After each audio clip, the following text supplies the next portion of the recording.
Oh man, it's the grab bag.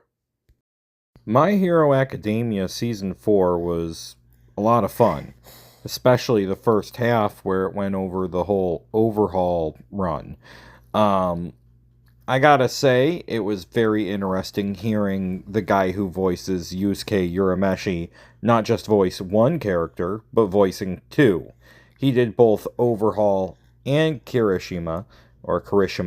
Um, and I thought that was kind of funny. I couldn't unhear it, even though he was trying to talk differently as Overhaul. It was still Overhaul, and yeah, um, you can't unhear it. That's the one thing you just can't unhear it. Now, one of the things that happened in season 4 was we began to see the heroes push their quirks to the next level. With Kirishima, he hardened further, as you can see in this picture above, where he became more beast-like because of how hard he got his skin. And he had to do that because of the person he was fighting was just that strong. So he had to become an even stronger shield, so that way his mentor, Fat Gum, would be able to charge up his attack. Um, and then, of course, you had the third year students, all three of them, Lemillion and Sun Eater, and I forget the girl's name, Nejire. I forget her superhero name. But, anyways, the three of them were also big parts of this season where they each kind of took a group of people. So, Midoriya was working with Lemillion, and the two of them, Togata, they became friends, and Togata was basically kind of like helping coach him a little bit. And then Sun Eater was working with Fat Gum and Kirishima. And then, of course, you had Nejire, who had Asui and Urachaka, and basically was helping them train in the agencies that they were working in, all during the raid situation, which got very crazy. And then, of course, you get Eri, who is this little girl who the heroes want to go save, um, because she's being held by Overhaul. Of course, Eri's power was very interesting because she had the power of rewind.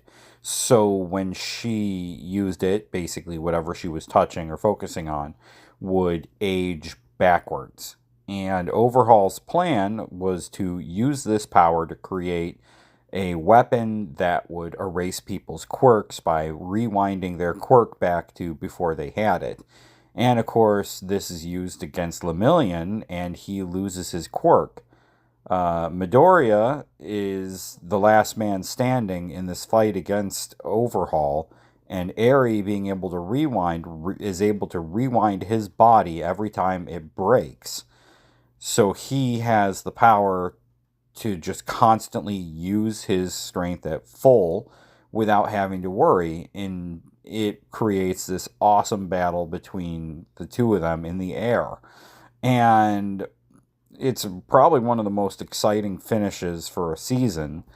And yeah, of course, I know it goes on a little bit further after the overhaul thing, but saving her was the main plot. And then afterwards, you have a little bit of extra time where you're following uh, basically the school festival that's coming up.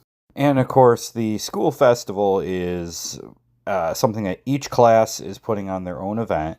And 1A decides to put on a rock concert. So there's a lot of time spent learning how to play instruments and preparing for it. And of course, on the day of the event, there's a situation that Midoriya gets himself involved with because that's how this story goes.